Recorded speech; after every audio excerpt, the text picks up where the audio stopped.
Hello, magandang araw sa inyong lahat mga kabi. Ayan, in this video, magbibreed tayo ng ornamental fish natin, na betta fish, HMPK na soft reed. So may dalawang pair tayo dyan, dahil ready na sila. Ibibreed natin at saka i-share ko na din sa inyo yung mga simpleng technique ko sa pagbibreed, lalo na sa mga newbies natin.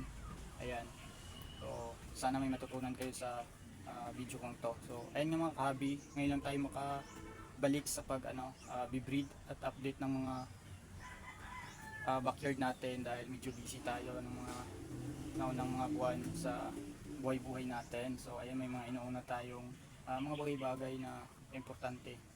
So ayan. So ngayon, babalik na naman tayo ulit. Sorry din na tayo nakapag-update dun sa mga nauna nating breeding dahil nag-fail yung breeding natin dahil yung mga fry natin ay ubos lahat. So, walang nagsucceed sa kanila dahil siguro sa hindi ko sila natutukan at dahil ulan init din. So ayan, so ngayon babalik na tayo mga kabi. So samahan nyo ako. So, tara. Ayun mga kabi, ito na yung i-breed natin na soft reed natin na HMPK. Ayan, itong dalawa. Kinondisyon muna natin to mga kabi ng 1 week na condition ko nito. Ayan, depende sa inyo kung ilang araw nyo i-condition siya. Saka ito yung female natin. So ready na yung female natin. Malaki na yung tiyan. So okay na to para sa akin. Ayan, yan yung palatandaan ko mga kabi na pag parang labas na yung tube na yan, yung kulay white. So ibig sabihin na okay na yan. Yan, may nakanda na tayo ditong pag lalagyan nila. Dito natin i-breed o may talisay tayong nilagay para dagdag kondisyon na din sa kanila. Yan, yan forma natin dahil wala tayong tagahawak. Ilalagay na natin yung mga breeder natin. So ganito lang kasimple mga kabi dun sa mga baguhan nating kabi dyan sa pagbibreed ng beta. So ayan, ganito lang kasimple yung technique ko sa pagbibreeding ng beta fish. Ayan, dalawa muna yung i-breed natin. Marami pa tayong i-breed na nobita. O may pa tayo, yellow banana natin. Siguro nasa 4 na pair yung i-breed natin, pero sa susunod na natin yun na video. So ito muna yung i-breed natin kasi mas kondisyon na sila. Ayan, ito naman yung mga female natin. Lagi nyo siguraduhin mga kabi, lalo na doon sa mga baguhan pa mag breeding, na ready na yung mga breeder nyo. So tama na sa edad yung breeder nyo. Kailangan na i-condition nyo muna bago nyo isalang sila sa pag-breed para hindi sayang yung breeding nyo, hindi matagalan.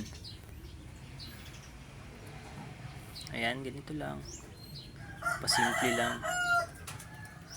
Ayan, so lagyan natin ng transparent na ayan, cellophane para madali nating makita kung nag-drop sila ng egg. Makikita natin yung mga dinadrop nila kung gaano kadami. Ayan, o kaya ba nagda-drop sila o hindi ba.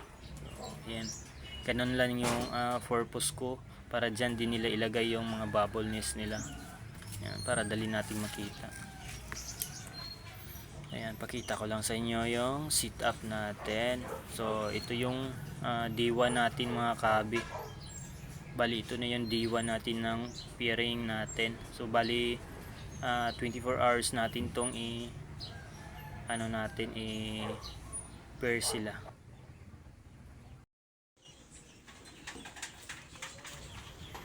Ayan mga kabi, ito na naman tayo, another day na naman. So ito yung pangalawang araw. Bali tapos na yung 24 hours niya na pairing. So ito na yung pangalawa nilang araw na nag-prepare. Ayan. So, may mga bubble nests na.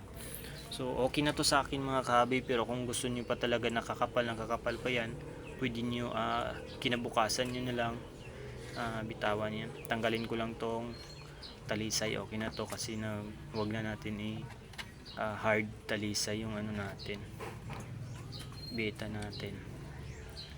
At least yan, dagdag condition na lang sa kanila. Ayan, bitawan natin yung female natin, ganito lang. Pero kung may iba pa kayong technique sa pagbibreed mga kahabi, yun lang yung sundin nyo. Ayan. Dahil ito lang yung pamamaraan ko ng pagbibreed ko ng beta fish. Ayan.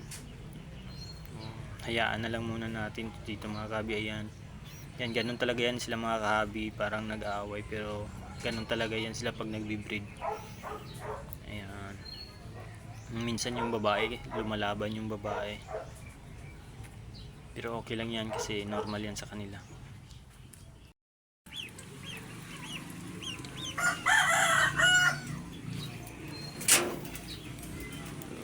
Ayan. Titingnan na natin. Ito na yung D3 natin mga kahabi. So, titingnan natin kung may nagda-drop na ba. So, bali 24 hours siya. Isang araw at saka isang gabi. Ayan. So, yan may ano na mga kahabi. Yan, nagda-drop na. Ang daming drop nila mga kahabi.